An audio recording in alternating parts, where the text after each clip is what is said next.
Hello and welcome dear skilled modelers to my small hobby YouTube channel. My name is Tomo and today we're going to be taking a look at the Spitfire Mk.I. Yes, the elusive Spitfire Mk.I that I've been promising to show to everyone, but you have yet to deliver. So let's get started on it. This is a Spitfire that I started 4 months ago, but due to some unfortunate things that happened, I'm just finishing it this month. Now, the Spitfire that I chose to do was the Spitfire Mk.I in the description of this kit, which is the Operation Dynamo from 1940. That is the one with the black and white wing on the bottom. Why? Well, because I love that kind of special configuration. And also, I wanted to do a open canopy and show the cockpit interiors, because this kit, ladies and gentlemen, is just phenomenal. You'll see the detail is just crazy. The plastic is molded into perfection, and it would be really a shame to not show the cockpit. The kit comes with the pilot figure, and the pilot figure is also molded very, very well, and I did consider putting it in, or him, not it, but at the end I just wanted to show the interior because it's just beautiful. And also because this is a C version of the airplane on the kit and the instructions, I had to do some minor modifications to the interior pieces of the cockpit so that it would match the time period. You can build this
The cockpit assembly is really a lot of fun because you have so many small details that you have to put together, just like a little miniature Lego set, and they all fit together. There's no fuss, you know, you just put a dab of glue on each corner and it just sticks and it's just perfect. The cockpit itself comes together from two parts. One is the bigger part that you saw me do earlier, and the front portion is where the pedals and the instrument panel are situated. This is just one of the smaller photo etch parts that I think this is a compass that goes on the instrument panel. And these are the foot pedals that you have to assemble. A very simple procedure. You just put some bendy photo etch parts on top. And this is where the cockpit, front portion of the cockpit comes together. I've noticed that I've done a mistake here because I've glued the instrument panel before I glued this little compass thingy, so I had to, fix that. But thankfully it didn't stick very well the first time. Now I'm just redoing my mistake and putting the dash or the instrument panel on top where it's supposed to be.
As you can see, you get quite a lot of photo etch parts with this kit, and they are mainly cockpit interior parts, but some are actually exterior parts as well. You have some grills, and you have some different type of belts depending on whether or not you put in a pilot or not.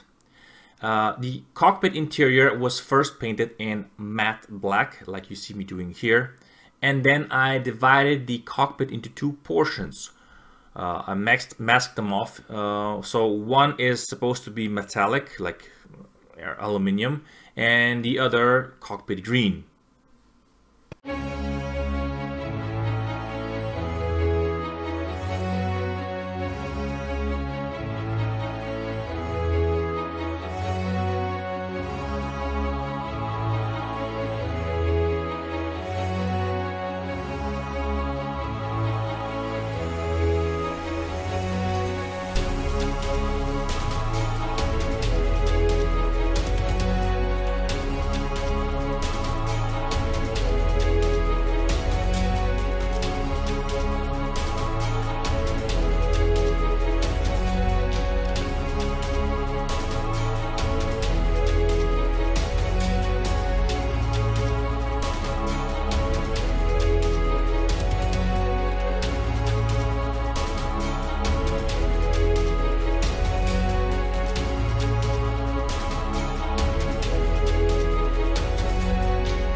With this kit you get an extensive decal sheets, and one of the decals are actually the instruments for the instrument panel. They come in three parts: left, right, and the middle, and they go together and make up the instrument panel as a whole, and it just transforms it into this very realistic looking instrument panel.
this is a very minor modification that you have to do on the outside surface of the aircraft if you want to make it time period accurate.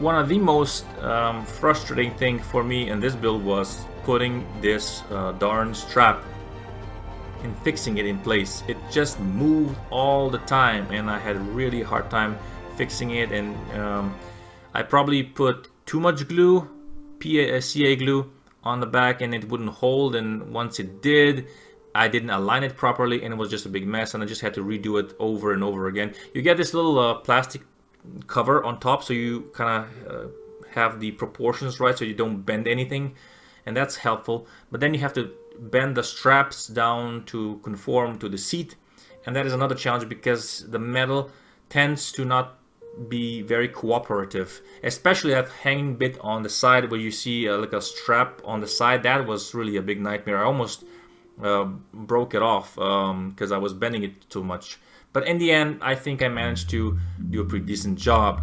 And this is just basically the cockpit done, and then I'm just putting it inside the fuselage and gluing the two parts together.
Since the cockpit area is open, I've decided also to open up the doors for the pilot to get in, and this is me painting the inner side door of the cockpit.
So this is the part where I deviated a little bit from the history. I should have done a stencil version of the camouflage pattern, because I know that it didn't have a soft edge. It should have more of a hard edge, but because I was lazy, I just drew on top of the wings with the pencil. In hindsight, that was not a very good idea, because the pencil did show through and I had a hell of a time covering it over. In retrospect, I should have used a watercolor pencil, which would be much easier to remove, and it will probably hide much better than a graphite pen. So note to myself, don't do that anymore. So this is where I mixed the two green colors, XF56 and XF7, in the ratio of 5:1. You get the ratios, of course, on the manual, and I just decided to do a free. Also, I did a little bit of a mistake. As you can see here, the camouflage pattern was not exactly the right one, and here I'm squeezing way too much paint, and that shows on the final build. The reason that is because I didn't mix the paint properly, and I was just so excited to make the pattern that I just said screw it, and then it screwed me in the end. So because I had to go back and redid this pattern a little bit to make it fit with the accuracy of the model and the period.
Here I've already sprayed the bottom portion, the tail section, and the fuselage with the metallic Vallejo color, and I'm just painting one side of the wing in white. Actually, I painted the whole wing in white, and then I just divided the wings 50-50 and painted the other half in black.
In this build I use microset and microsol solutions to apply all the decals.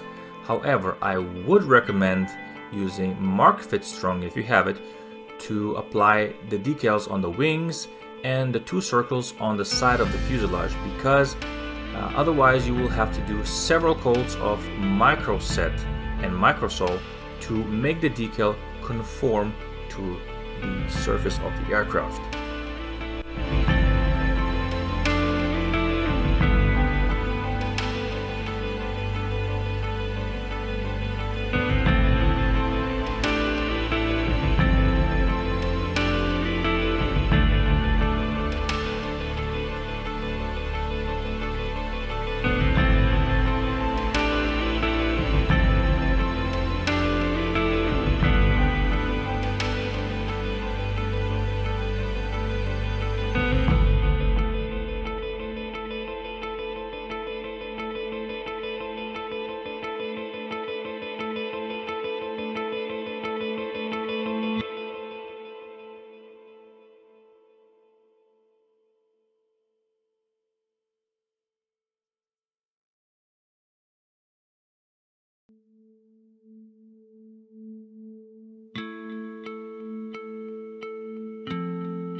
Alright, so the decals have been set on the airplane, apart from these little buggers.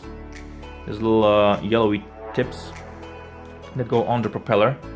I won't put those on because I'm going to paint them on. I don't want to mess around with all that stuff. So let me just give you a quick look. So we have the whites on the black and the black on the whites, and then, you know, the decals on the tail. I've also painted in the middle light in clear orange, and that's basically it. I have to put a little bit more of decal solution on both of the decals because some of them haven't set properly yet, but other than that it's okay. I know that there's a little bit of a boo-boo here on the front here. See, this portion is supposed to be like painted. There's a black and white, and it's supposed to be black and white on either side, and I forgot to paint that portion. Yeah, that kind of sucks, but this aircraft was actually more of a training ground for me because I wanted to test new techniques on it.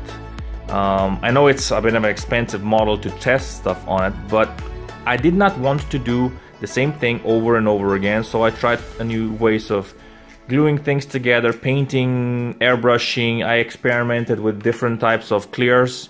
That's why it's a bit tacky. If you can see it in the light, it's a little bit, you know, it's not as uniform as it's supposed to be. But I did learn a lot, what goes and what doesn't, and I'm pretty happy with it anyway. And there's some crap here on the side because you see the decal kind of got smushed. I don't want to talk about that, it's pretty bad. Anyway, it's still a fun little model. I really recommend it to anybody who wants to build it, and I'm pretty excited to build another one pretty soon. For now, it's time to do another couple of coats of this micro sole thing, and then we're gonna assemble the propeller, and then, you know, it's basically just done.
Okay guys, so this is it. This is the finished model. As you can see, it is just gorgeous. I love Spitfires, and this one is no exceptions. I've done some light weathering. I didn't film that because I'm still a bit of a noob, and I'm not really comfortable showing weathering techniques because, you know, I'm still learning. And I do make mistakes. Like here, I can point them out on the bottom V. There's a little smudgy thing going on there. Yeah, that wasn't planned, but that little crackle on the top, that's pretty cool. That's actually done by using some Tamiya cement, just scraping off the paint. It's like, yeah, that was great. And even on the little target thingy here, see little scrapes here and there on the corners. That was done by using some liquid cement. That was different. And you might have noticed some smudges trying to simulate the smoke effect. I just used some washes for that effect. It's subtle. It's okay. And I've done some chipping, or well, kind of chipping thing around the motor cover and on the wing sections here where the pilot stands when he goes to the cockpit, and on the doors and stuff, and on the tips of the wings as well. And then you can see the smoke from the guns on the wings as well. It's on the propeller, of course. Yeah, my weathering techniques are still in its early stages. I'm not really that comfortable doing them yet because, you know, I'm still a noob.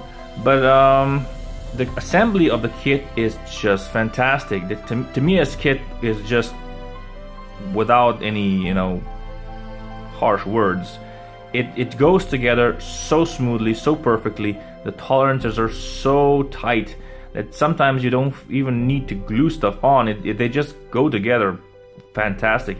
And the most impressive thing about this one is the cockpit. Let me just take you close a little bit. Let me focus here. See, the cockpit is just great. I love it. That's the first time that I've actually done an interior on any sort of plane, and it turned out, in my opinion, pretty well. What do you think? Wood, and you can see the instrument panel. See, let me just